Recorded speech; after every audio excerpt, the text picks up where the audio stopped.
والسلام على من لا نبي بعده. أما بعد فأعوذ بالله من الشيطان الرجيم. بسم الله الرحمن الرحيم. شهر رمضان الذي أنزل فيه القرآن.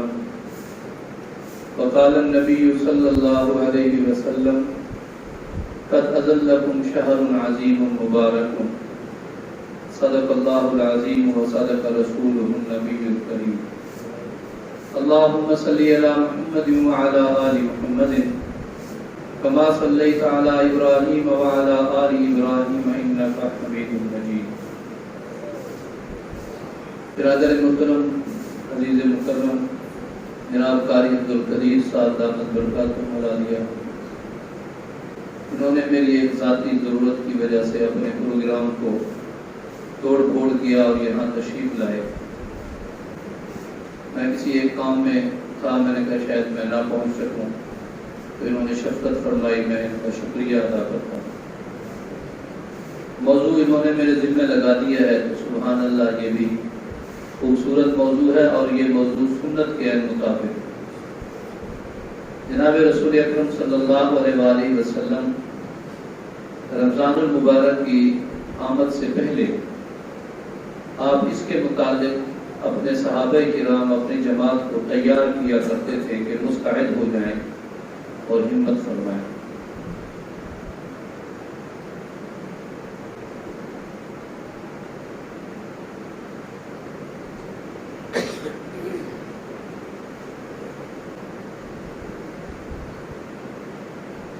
اس کی تیاری کے متعلق کتنا عرصہ پہلے نبی پاک صلی اللہ علیہ وآلہ وسلم نے اہتمام فرماتے تھے، آپ اس دعا سے اندازہ لگائیں: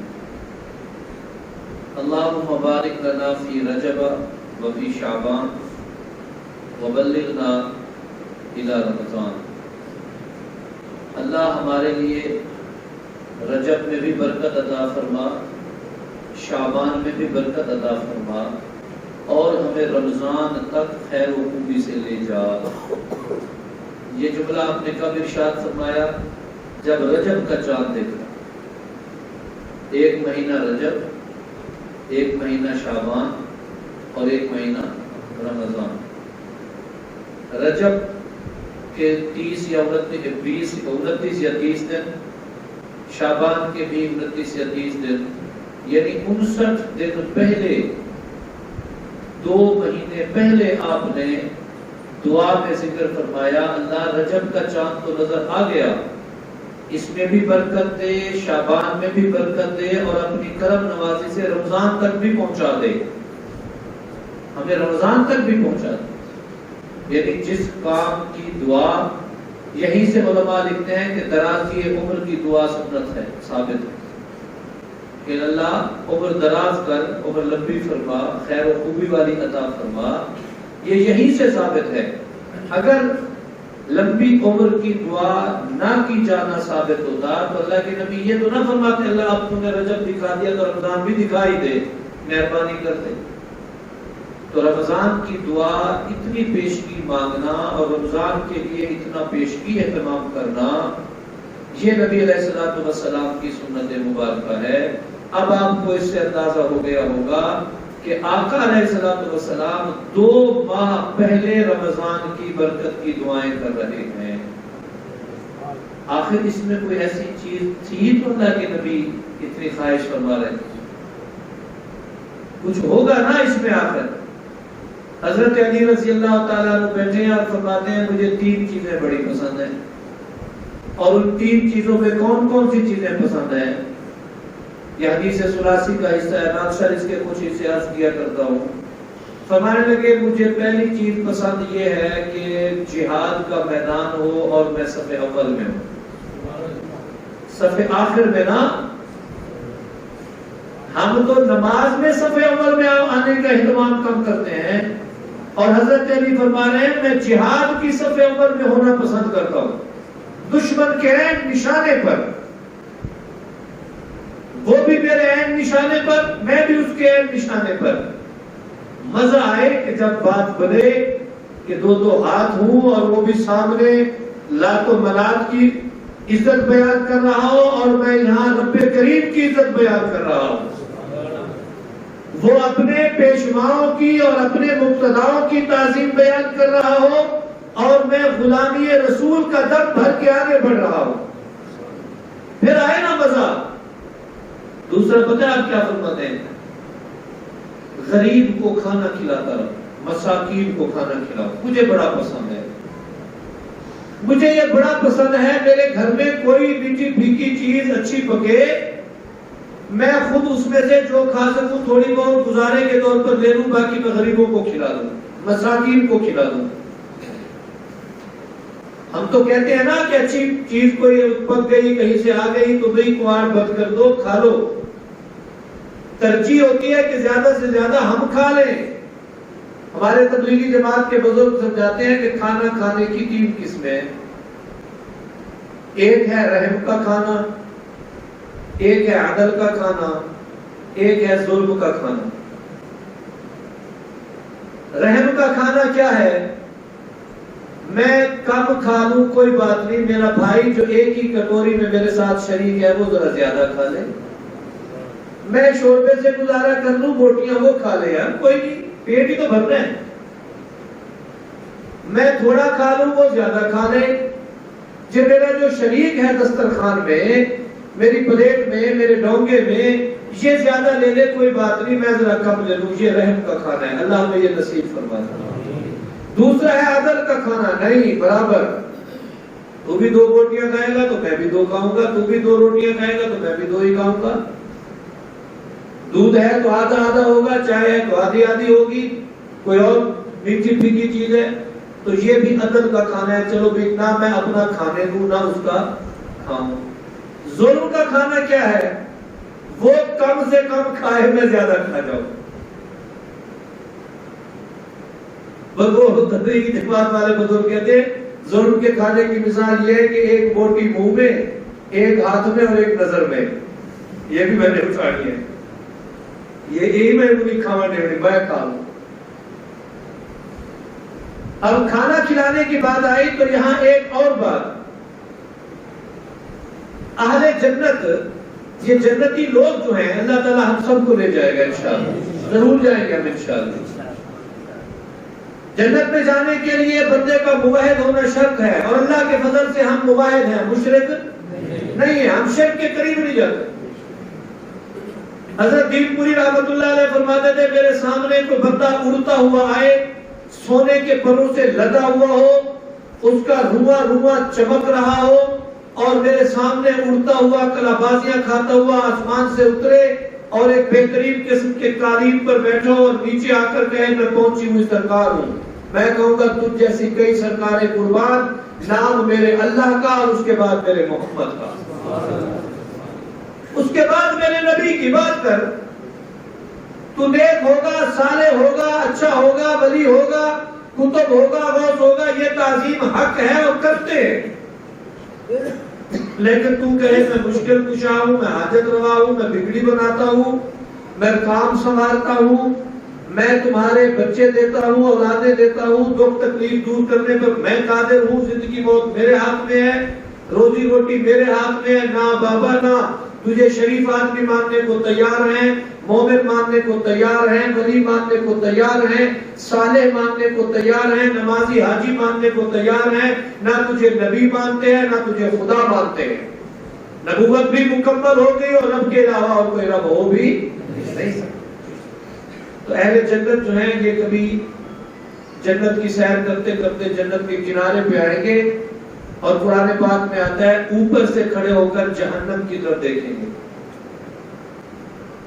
گے تو بڑے بڑے اچھے اچھے لوگ جنہیں دنیا میں ہم سمجھتے تھے اچھے تھے، اللہ ہمیں جہنم سے بچائے، وہ اوپر سے پوچھیں گے کہ آپ کیسے ما سلککم فی سقر، اللہ کے بندو جہنم میں کیسے چلے گئے ہو؟ تو کیا ایسی بات ہوگی تم سے تم جہنم میں چلے گئے؟ تو وہ جواب میں کہیں گے 2 اپنی عادتوں کا ذکر کریں گے. ہمارے ایمانیات ٹھیک تھے، معاملات بھی ٹھیک تھے، لیکن 2 ہم میں چیزیں تھیں جو ہمیں جہنم میں لے گئی. نمبر 1 لم نکو من المصلین، ہم نمازی نہیں تھے، ہم بے نمازی تھے.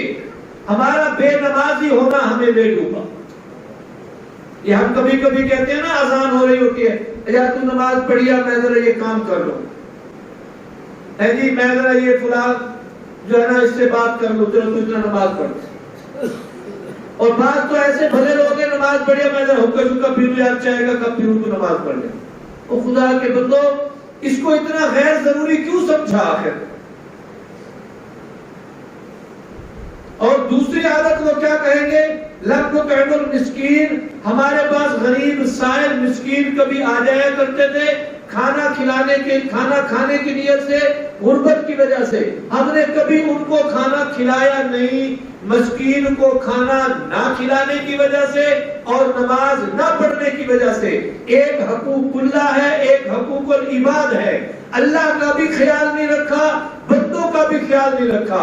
اللہ کے ہاں سجدوں کے ذریعے رضا حاصل کی جا سکتی تھی، مسکین کا پیٹ بھر کر کے اللہ کو خوش کیا جا سکتا تھا. یہ دونوں کام ہم نے نہیں کیے، بدنی محنت اور مالی سخاوت سے دور رہے تو اللہ نے ہمیں جہنم میں پھینک دیا. آپ کو حضرت علی والی بات عرض کر رہا تھا رضی اللہ تعالیٰ، فرماتے ہیں مجھے 3 چیزیں بڑی پسند ہیں، جہاد ہو اور صف اول ہو اور دشمن کے عین سامنے ہو. دوسرے نمبر پر کیا ارشاد فرمایا؟ غریب کو کھانا کھلائے، مسکین کو. بڑا مشہور واقعہ ہے، حضرت علی رضی اللہ تعالیٰ عنہ اپنے گھر تشریف فرمائے، ایک سائل ملنے آیا، کوفہ میں ہے، ایک سائل ملنے آیا، مجھے امیر المومنین سے ملنے ہیں. 2 جوان تھے جن کو وہ پہچانتا نہیں تھا، انہوں نے کہا آپ تشریف رکھیں ملواتے ہیں آپ کو. تو حضرت علی رضی اللہ تعالیٰ عنہ نے پوچھا بابا جی آپ نے کھانا وانا کھانا ہے؟ ہاں جی کھانا ہے. تو وہ گئے اور زیتون کا تیل اور تازہ روٹی اور یہ لا کے اس کے سامنے رکھی، بابا جی آپ کھا لیں. اور اسی مہمان نے دیکھا کہ اسی مسجد کے کونے میں، اسی عمارت کی ایک سمت میں ایک آدمی درویش منش فقیر آدمی سادگی کا پیکر، وہ روٹی کے سوکھے ٹکڑے ہیں جس طرح ہم کبھی کبھی بسکٹ وغیرہ جو ہے نا چائے میں ڈبو کے کھاتے ہیں، وہ ایک سوکھے ٹکڑے کو توڑتا ہے، پانی میں ڈبوتا ہے، وہ چبانے کے لیے نرم ہو جاتا ہے، پھر اسے اٹھا کے منہ میں ڈالتا ہے اور اس کے بعد گھونٹ پانی کا پی لیتا ہے. تو کہنے لگا میں زیتون کھا رہا ہوں، زیتون تو بڑی اچھی اعلیٰ ڈش ہے عرب میں زیتون کے تیل سے کھانا کھا رہا ہوں، آپ اجازت دیں تو میں اس فقیر درویش آدمی کو اپنے دسترخوان کے ساتھ ملا لوں. تو کہنے والوں نے بتایا بابا جی جس امیر المومنین علی کو ملنے آئے ہو یہ وہی علی ہے. ان کی خواہش ہے کہ غریب مسکین مہمان کھا لے اور میرا گزارا تو ہو ہی جائے گا، میں جیسے کیسے کھا لوں گا. یہ حضرت علی کی خواہش. اور حضرت علی رضی اللہ تعالیٰ عنہ کی تیسری خواہش کیا ہے؟ فرماتے ہیں میری خواہش ہے گرمیوں کے موسم میں روزے رکھو. گرمیوں کے موسم میں روزے، الصوم فی الصیف الجہاد بالسیف، گرمیوں میں روزے، تلوار سے جہاد صف اول میں، اور غریب کو کھانا کھلانا. تو یہ تو میرے حضرت علی کی پسند ہے. تو بات رمضان المبارک سے چلی تھی کہ میں نے کہا کچھ ایسی بات تو ہوگی نا کہ 2 ماہ پہلے اللہ کے نبی ارشاد فرما رہے ہیں اے اللہ ہمیں رمضان تک پہنچا بھی دے اور رمضان کا ہمیں جو فائدہ ہے وہ نصیب بھی فرما دے. میں بات کو ختم کرنے لگا ہوں. رمضان کی خصوصی کچھ عبادتیں ہیں جو سال بھر میں نہیں ہوتی. سب سے اہم، سب سے ضروری، سب سے لازم جس عبادت کی حیثیت بطور فرض کے ہے، فرض اس عبادت کو کہتے ہیں میرے ساتھیوں جسے نہ کیا تو اللہ کے ہاں جواب دے گا، معافی نہیں کسی صورت، ہر صورت اس کو کرنا ہے. جن پہ وہ فرض ہے اس میں ایک عبادت کا نام روزہ ہے. اور روزہ کس پہ فرض ہے؟ عاقل بالغ مسلمان مرد و عورت مقیم، ان پہ فرض ہے. عاقل ہو، عقل مند پہ فرض ہے، بے وقوف پہ نہیں ہے. جب روزہ نہیں رکھتے تو دیکھ لیں ان صفتوں میں سے کسی ایک صفت میں ہوں گے، یا تو عاقل نہیں ہوں گے، یا بالغ نہیں ہوں گے، یا مسلمان نہیں ہوں گے، یا مقیم نہیں ہوں گے. کیونکہ ان پہ تو رعایت ہے کہ غیر عاقل روزہ نہ رکھے، عاقل پہ روزہ لازم ہے. بالغ روزہ نہ رکھے، نابالغ روزہ نہ رکھے، بالغ پہ روزہ لازم ہے. مرد و عورت مسلمان ہے، مسلمان پہ روزہ لازم ہے. کوئی نان مسلم ہے بے شک نہ رکھے. مقیم ہے، اپنے وطن پہ رہ رہے، گھر پہ رہ رہے تو روزہ رکھے. البتہ مسافر ہے تو اسے اتنی سہولت ہے حالت سفر میں نہیں رکھ سکتا تو جب وطن واپس لوٹے تو بعد میں جتنے روزے اس نے ناغہ کیا ان کو پورا کر لے، ورنہ بصورت دیگر روزوں کی 100% معافی اس پر بھی نہیں ہے۔ تو پہلی عبادت کون سی ہو گئی؟ روزہ۔ اب روزہ کیوں رکھوایا اللہ نے؟ اس کا بھی تو کوئی فلسفہ ہوگا۔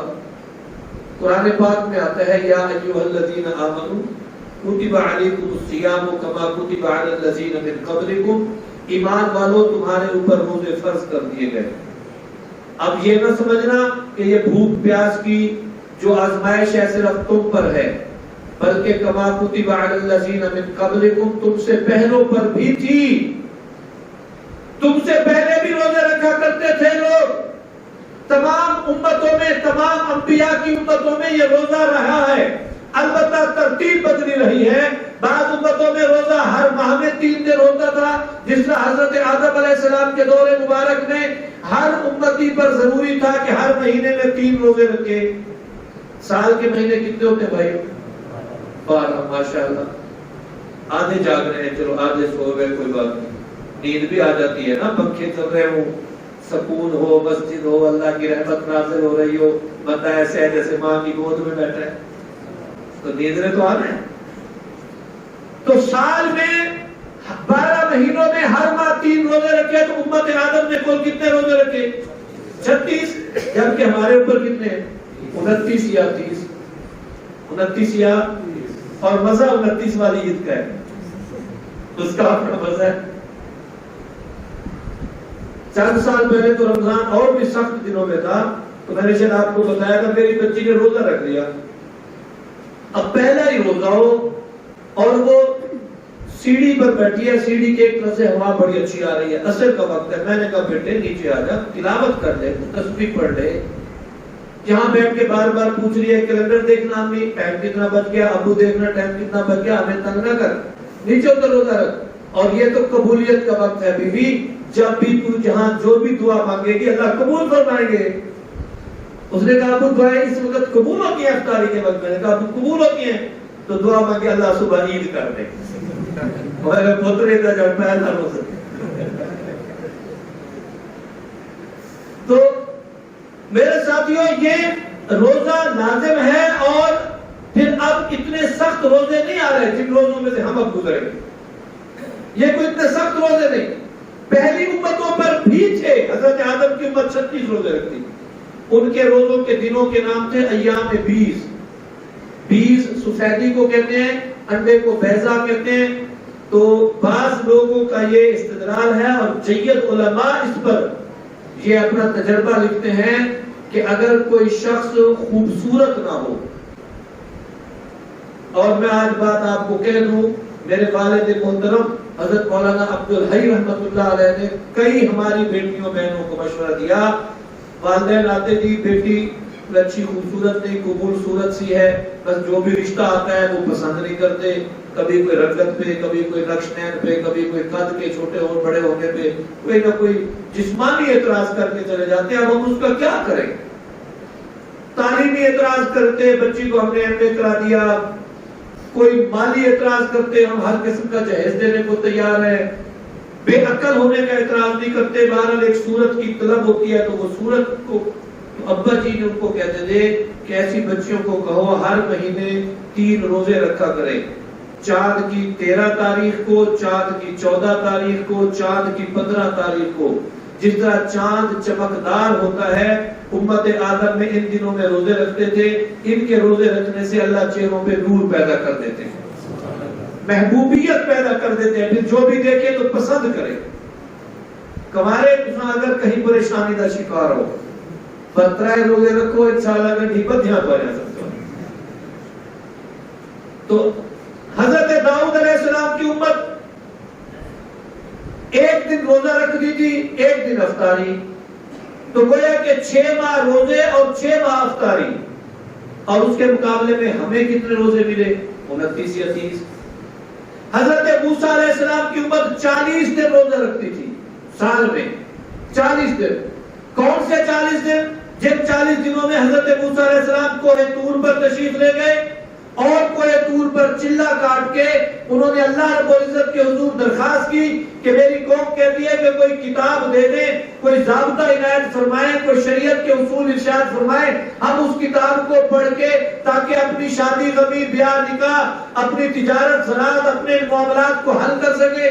تو اللہ تعالیٰ نے انہیں کتاب عطا فرمائی. 40 دن کے چلہ کے بعد وہ تورات کتاب تھی جو یہود کو ملی. ان بدبختوں نے بعد میں اس میں ترامیم کی تو اللہ نے اسے معطل فرما کے انجیل نازل فرما دی. پھر انجیل والوں نے بھی دھوکہ بازی کی اور اللہ کی کتاب میں اختلاف کیا، غلطیاں کر دی، اپنی مرضی سے عبارتیں نکالی اور داخل کر دی.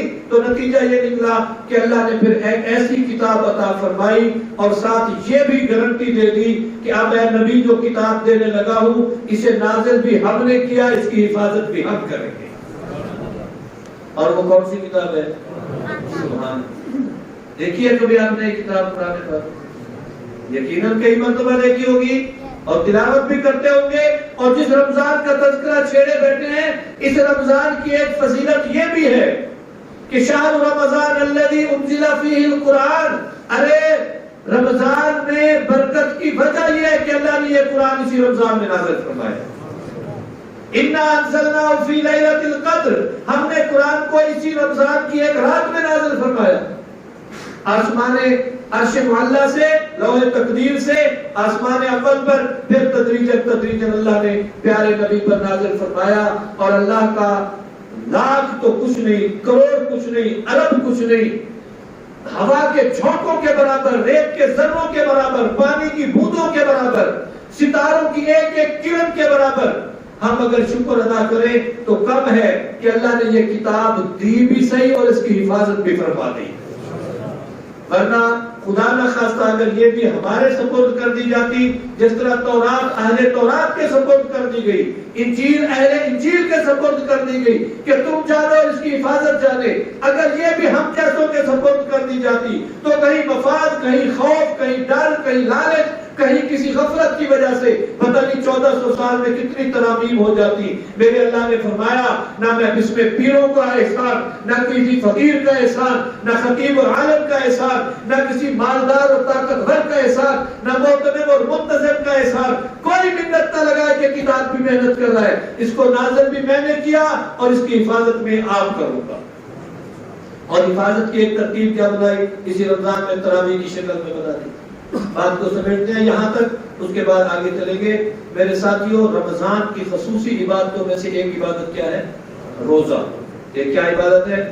اور آپ سب اس کو دوبارہ سماعت فرما رہے ہیں. آپ کو پتہ ہے روزہ فرض عبادت ہے اور روزے کا مقصد ہے لعلکم تتقون، تاکہ تم نیک بن جاؤ، تقوی والے بن جاؤ، پرہیزگار بن جاؤ. روزہ فرض عبادت ہے، اس کا کرنا لازم ہے. دو طرح سے سہولت ہے روزہ نہ رکھنے کی. وہ کس طرح سے؟ ایک مسافر اور ایک مریض. مسافر ان دنوں میں جن دنوں میں وہ سفر کر رہے ہیں اور سفر کی تکلیف اس سے برداشت نہیں ہوتی، وہ بے شک نہ رکھے، لیکن جتنے نہ رکھے گا اتنے بعد میں پورے کرے گا. اور دوسرے نمبر پر وہ بیمار جو ان رمضان کے دنوں میں بیمار ہے، بیماری میں روزہ نہیں رکھ سکتا. بیمار نے اپنے روزے نہ رکھنے کا فیصلہ خود نہیں کرنا. یہ بات مسئلے کے طور پر یاد رکھو. ہر آدمی کہہ دیتے ہیں جی مجھے تو پسینہ بہت آتا ہے، میں روزہ کیسے رکھوں؟ مجھے بھی جسم میں درد رہتا ہے، میں روزہ کیسے رکھوں؟ میرا تو دل گھٹنے لگتا ہے، میں روزہ کیسے رکھوں؟ روزے کے نہ رکھنے کا مریض کو فتویٰ کس نے دینا ہے؟ مولوی نے نہیں، عالم نے نہیں، مفتی نے نہیں، یہ ڈاکٹر نے دینا ہے، معالج نے بتانا ہے. جس کے زیر علاج ہو، جس بیماری کو لے کر اس ڈاکٹر کے پاس، اس ایکسپرٹ کے پاس گئے ہو اور وہ کہتے ہیں اللہ کے بندے تو جس قسم کی بیماری میں مبتلا ہے روزہ رکھے گا تو بیماری بڑھ جائے گی. اگر معالج کہتے ہیں نہیں، سیری اور افطاری میں یہ دوائی دیتا رہے، اس سے تیری بیماری کنٹرول میں رہے گی، پھر ہم ذاتی حیثیت سے روزہ چھوڑ نہیں سکتے. چھوڑیں گے تو گناہگار ہوں گے. ہم میں سے بہت سارے لوگ ذاتی حیثیت پہ فیصلہ کر لیتے ہیں، جی میں بیمار ہوں، مجھے جی فلاں تکلیف ہے، میں نے روزہ نہیں رکھنا. ڈاکٹر نے کہا نہ جی، ڈاکٹر نے تو نہیں کہا لیکن مجھ سے برداشت نہیں ہو رہا. تو اللہ سے زیادہ سیانا ہے بھائی. جس اللہ نے اس بندوں پہ روزے رکھے، اللہ کو پتہ نہیں تھا اس بندوں پہ برداشت نہیں ہوں گے. ناقابل برداشت کا بھی ایک معیار ہے کہ اس کو ناقابل برداشت کون قرار دے گا. ہم نے خود نہیں قرار دینا. ہم مرض میں ہیں تو پھر بھی ٹھیک ہے, مسافری میں ہیں تو پھر بھی ٹھیک ہے, سفر وہ جو صعوبت والا ہو, اگر سفر راحت والا ہو اجازت تو بے شک ہے, لیکن رکھ لینا افضل ہے, کیونکہ رمضان کے روزے چھوڑ دینا اس کے بعد چاہے رکھ بھی لے فرض تو پورا ہو جائے گا, لیکن وہ لذت نہیں رہے گی جو رمضان والی تھی جو اللہ نے عطا فرمائی. تو ایک تو روزہ اس میں ہم پر لازم ہے, ہم یقیناً اس کا اہتمام کریں گے انشاءاللہ. نبی علیہ الصلوۃ والسلام 2 ماہ پہلے اس رمضان کا اہتمام فرماتے تھے. ہم ابھی سے, ہم 2 ہفتے پہلے تو شروع کر دیں, اپنے معمولات ابھی سے سیٹ کر لیں. دکان کب کھولتا ہوں تو رمضان کی سحری, اور پھر کب کھولنا ہے, پھر افطاری, پھر تراویح دوسرے اس میں سنت ہے. اس کے ساتھ ہم جو ہم اس تراویح کے ساتھ سلوک کرتے ہیں نا, دیکھو فرض کو چھوڑو گے تو اللہ کو کیا منہ دکھاؤ گے, سنت کو چھوڑو گے تو محمد کو کیا منہ دکھاؤ گے صلی اللہ علیہ. نبی جسے کرتے رہے اور پسند فرماتے رہے اور امت میں رائج فرمایا, اور ہم اس کو چھوڑ کر توقع رکھ لیں کہ نبی علیہ الصلوۃ والسلام بس ہم جیسے کیسے ہوں گے. یعنی کتنی بڑی بات ہے کہ ہم سنت کے تارک ہو کر صاحب سنت کے ساتھ بڑی توقعات امیدیں لے بیٹھے. تو فرائض کی ادائیگی نہ کرنا اللہ کے سامنے شرمندگی اور پریشانی کا سبب ہوگا. تو سنت کی ادائیگی نہ کرنے والا بھی ضرور ذہن میں رکھ لے کہ محمد کو کیا منہ دکھائے گا صلی اللہ علیہ وسلم. اس کا بھی اہتمام کرنا ہے. باقی اس کے مسائل انشاءاللہ چلتے رہیں گے.